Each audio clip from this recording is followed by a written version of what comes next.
அண்ணே, எதுக்கும் நல்லா யோசிச்சு பாரு. ஆபீஸ்ல எங்க மறந்து விட்டு வந்திருப்ப. ஏன்னா எங்க தேடியும் கிடைக்கல. இல்ல சந்துரு, நான் எப்பவுமே லேப்டாப் எடுத்துட்டு போயிட்டு எடுத்துட்டு வந்துருவேன். இப்ப எங்க போச்சுன்னு தெரியல.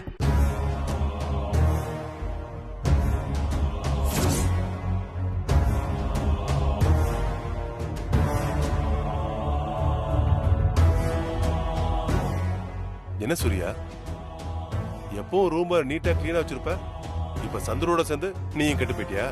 அப்பா, நாங்களே அண்ணனோட லேப்டாப்பை காணும் கடுப்புல இருக்கோம். நீங்க என்னடா கிண்டல் பண்ணிட்டு இருக்கீங்க? என்ன சூர்யா சொல்றாவ? ஆமா பெரியப்பா, என்னோட லேப்டாப்பை காணும். நானும் சந்துருவும் ஒரு இடத்தை விடாம எல்லா இடத்துலயும் தேடிட்டோம், ஆனா கிடைக்கல. ஒருவேளை அன்னைக்கு திருட வந்தானே, அவன் லேப்டாப்பை திருடி இருப்பானோ? இல்ல பெரியப்பா, அடுத்த நாள் நான் வந்து பார்க்கும்போது லேப்டாப் இருந்துச்சு. இன்னைக்கு ஒரு மெயில் அனுப்பலான்னு பார்த்தா என் லேப்டாப்பை காணும். ஐயோ சூர்யா, அதுல தானப்பா உன் முக்கியமான டாக்குமெண்ட்ஸ், நம்ம கம்பெனியை பத்தின டீடைல்ஸ், நம்ம குடும்பத்தோட மொத்த சொத்தோட டீடைல்ஸ் அதுதான்ப்பா இருக்கு. அதை யாரு எடுத்துட்டு போயிருப்பா? தெரியல பெரியப்பா, ஆனா எல்லாம் ஃபுல் செக்யூரிட்டியா தான் இருக்கு. சரி, எதுக்கும் போலீஸ் கம்ப்ளைண்ட் கொடுத்துடலாமா? வேணாம் பெரியப்பா, நாம ஒரு தடவை நல்லா தேடி பார்க்கலாம். அப்படி இல்லைன்னா யோசிக்கலாம்.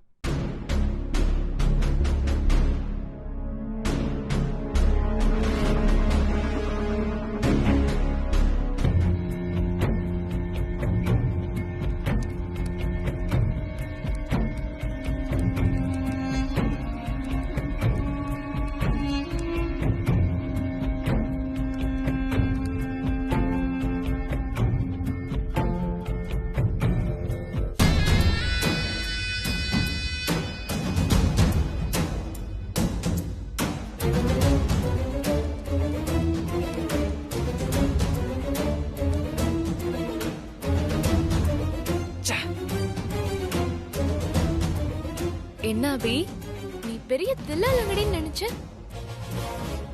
பார்த்தா இப்படி திணற. ஆல்ரெடி 2 டைம்ஸ் பாஸ்வேர்ட் தப்பா போட்டாச்சு. இன்னொரு தடவை போட்டா ரொம்ப கஷ்டம், ஹேக் பண்ண முடியாது.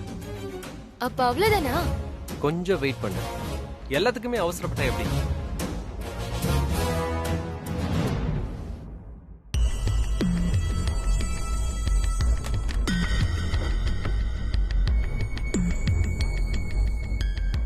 இது யூஎஸ்ல இருந்து என் ஃப்ரெண்டு கொடுத்த பென் டிரைவ். இதுல ஹேக்கிங் சாஃப்ட்வேர் இருக்கு. இத வச்சு இந்த லேப்டாப் இல்ல, எந்த லேப்டாப் உடைய பாஸ்வேர்ட் வேணும்னாலும் எடுக்கலாம். இந்த பென் டிரைவ் போட்டா இந்த லேப்டாப் உடைய லேண்ட் நம்பர் ஈஸியா தெரிஞ்சிடும். அப்படியும் இல்லையா, கிளவுட் மூலமா ஹேக் பண்ணி சைபர் கிரைம்ல ஹேக் பண்ற மாதிரி ஹேக் பண்ணலாம். இதுல ஏகப்பட்ட மெத்தட்ஸ் இருக்கு, அதனால சோ கூல். நாம நினைச்சதை விட இவன் ரொம்ப பெரிய கேடியா இருக்கான். இவனை வச்சு நாம இன்னும் நிறைய காரியத்தை சாதிக்கணும்.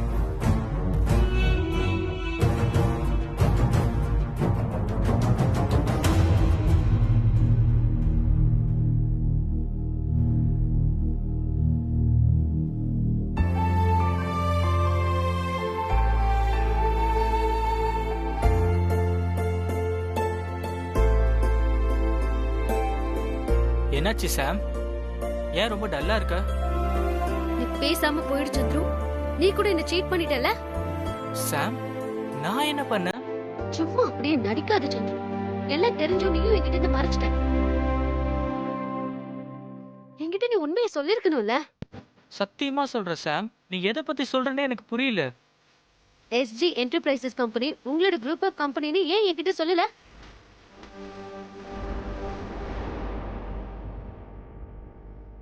அன்னைக்கு நான் அங்கதான் ஜாயின் பண்ணேன்னு சொன்னேன். பெருசா கங்க்ராட்ஸ் அப்படி இப்படின்னு சொன்னேன். ஒரு வார்த்தை இதை பத்தி வாயை திறந்தியா? நீயும் சூர்யா கூட சேர்ந்து என்னை ஏமாத்திட்டல. ஐயோ சாம், நான் இத அன்னைக்கே சொல்லியிருப்பேன். நீ ஒன்னும் சொல்ல வேண்டாம் சந்துரு. உன்னோட எந்த எக்ஸ்கியூஸும் எனக்கு தேவையில்லை. இனிமே நான் உன்னை நம்ப போறதும் இல்ல. சாம் சாம்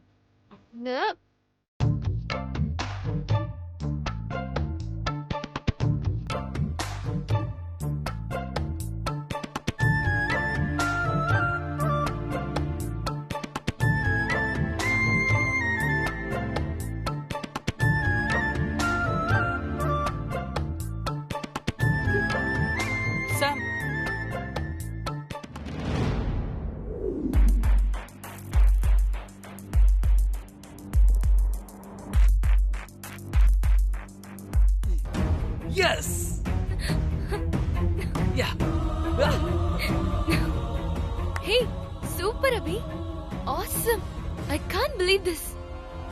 ஸோ சாமான்யா லாகின் பண்ணியாச்சு. இப்போ ஹாப்பியா? ஹா, சொல்லு, இதை வச்சு நம்ம என்ன பண்ணணும்? ஒரு சின்ன ப்ராப்ளம் கிரியேட் பண்ணனும். அத நானே சரி பண்ணனும். அது மூலமா சூர்யா மனசுல இடம் பிடிக்கணும். சரி, என்ன மாதிரி ப்ராப்ளம் கிரியேட் பண்ணணும்னு சொன்னா செஞ்சிடலாம். இல்ல, இப்போதைக்கு எதுவும் பண்ண வேணாம். என்ன செய்யணும்னு நான் எங்க அம்மா கிட்ட டிஸ்கஸ் பண்ணிட்டு சொல்றேன், சரியா? சோ அது வரைக்கும் வெயிட் பண்ணு. இப்போதைக்கு லேப்டாப்பை க்ளோஸ் பண்ணு. ஓகே.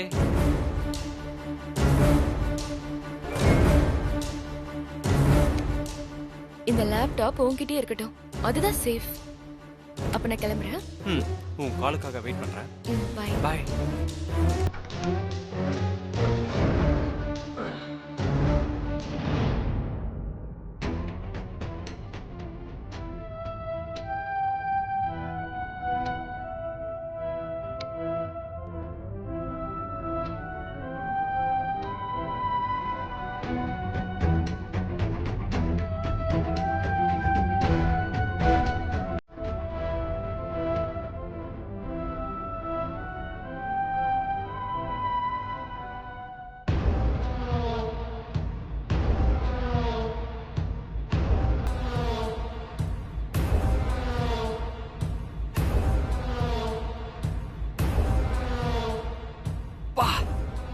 இவ்வளவு சொத்து இருக்கா?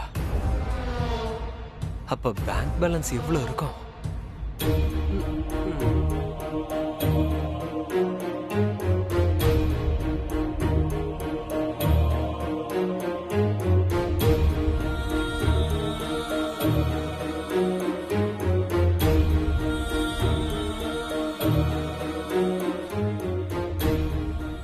சோ கோடிக்கணக்கில் டிரான்சாக்ஷன் ஆயிருக்கு.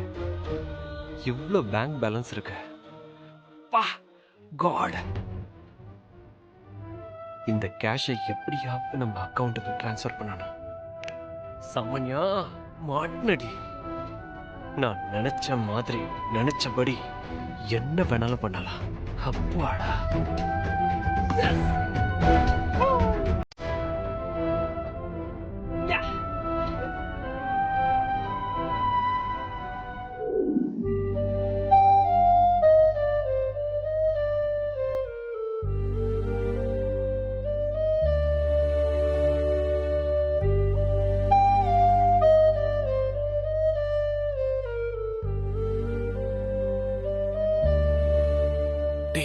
கூப்பிடுறா.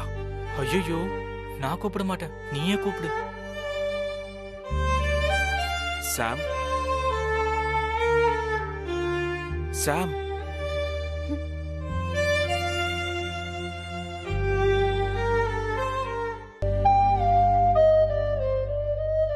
சாரி சாம்.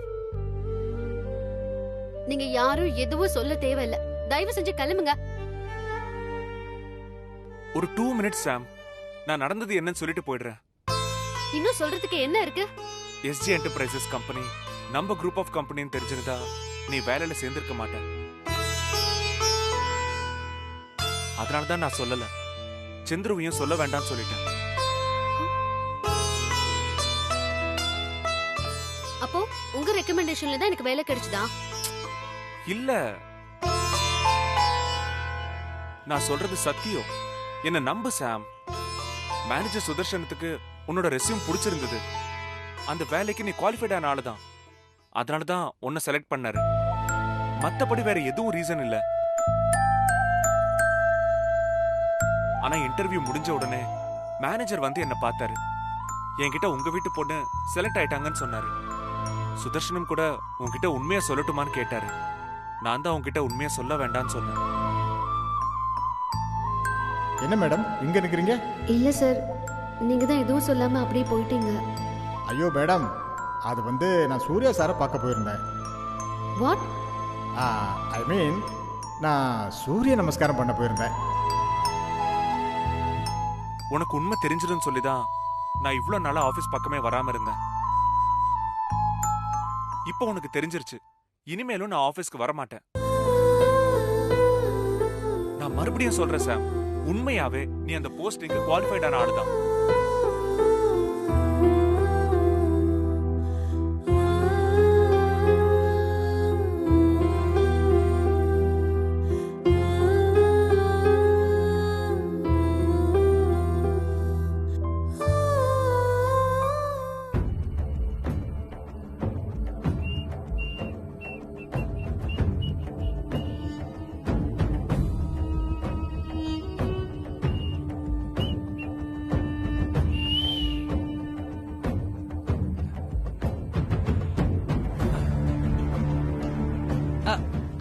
கேம் டவுன்லோட் பண்ணிட்டியா? ஹே பிரின்சஸ், ஏன் இவ்ளோ பதட்டமா இருக்க? என்ன ஆச்சு? ஒண்ணும் இல்ல, யாராவது பாத்திர போறாங்க. சரி அபி, லேப்டாப் கொடு, நான் போறேன். என்ன டியர், வர வர என் கூட டைமே ஸ்பெண்ட் பண்ண மாட்டேங்கிற. வந்த உடனே வீட்டுக்கு கிளம்பணும்னு சொல்ற. Any problem? நான் தான் சொன்னேனே, வீட்ல இருக்கவங்களுக்கு டவுட் வந்துருச்சு. அதனாலதான் நான் எங்க போறேன் என்ன பண்றேன்னு அடிக்கடி ஆளாளுக்கு விசாரிக்கிறாங்க. அதுவும் இல்லாம வீட்ல ஒரு சின்ன இஷ்யூ, அதான் கிளம்பணும்னு சொல்றேன். முதல்ல லேப்டாப்ப கொடு. என்ன டியர், இதுக்கெல்லாம் போய் பயந்துகிட்டு டென்ஷன் ஆயிட்டு இருக்க. நான் தான் ஏற்கனவே சொன்னேன்ல, வீட்ல இருக்கிறவங்க அப்படிதான் கேட்பாங்கன்னு. அதுக்கெல்லாம் ஃபீல் பண்ண கூடாது. ஏதாவது சின்ன ரீசன் சொல்லி எஸ்கேப் ஆயிடணும். சரி பாப்பலாம். ஏய் எங்க? அப்படியே ஜாலியா பைக்ல வெளியே ஒரு ரவுண்ட் போலாம். காலையில கூட்டத்துக்கு தான் நீ வரல,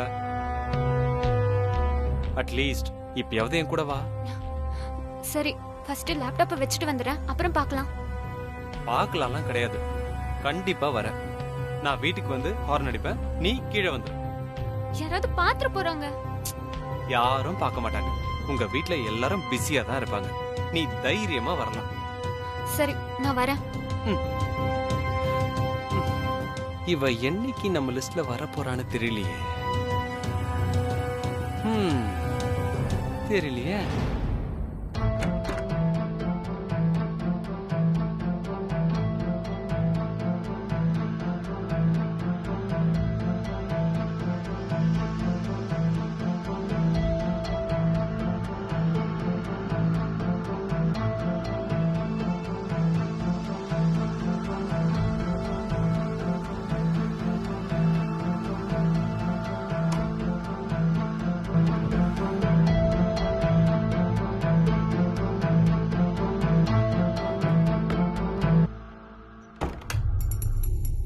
லீலா, இங்க என்ன பண்ணிக்கிட்டு இருக்க?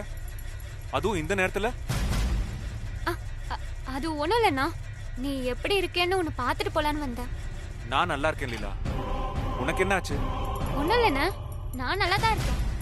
லீலா, நமக்கு 4 பேர் அட்வைஸ் பண்றாங்கன்னா கண்டிப்பா அது நம்ம நல்லதுக்காக தான் இருக்கும். அதுவும் வீட்டுல இருக்கிறவங்களே பண்ணா அது நம்ம மேல இருக்கிற அக்கறையில தான் சொல்லுவாங்க. அதை நீ ஃபாலோ பண்றதெல்லாம் அடுத்த விஷயம். ஆனா நீ லிசன் கூட பண்ண மாட்டேங்கிற, எல்லாத்துக்கும் கோவப்படுற. ஏன்னா உன் வயசு அப்படி. நாம பண்றதுதான் சரின்னு தோணும், நமக்கு தான் எல்லாம் தெரியும், மத்தவங்க எல்லாம் முட்டாள்னு நினைக்க தோணும். நீ சமந்தாவை பத்தி சொல்றியாண்ணா? ஆமா, அவ உன் மேல மட்டும் இல்ல, இந்த வீட்ல எல்லார் மேலயும் ரொம்ப கேரிங்கா இருக்கா. யாருக்கு என்ன ஆனாலும் அவளால தாங்க முடியாது. எஸ்பெஷலி உன் மேல ரொம்ப அதிகமா அக்கறை எடுத்துக்கிறா. அதனாலதான் அப்பப்ப அவ ஏதாவது சொல்லுவா. ஆனா ஒண்ணு மட்டும் நிச்சயம், அவ சொல்றது எல்லாமே உன்னோட நல்லதுக்காக தான். அவ உன் நல்லதை பத்தி மட்டும்தான் யோசிப்பா. சரிம்மா, நீ போ.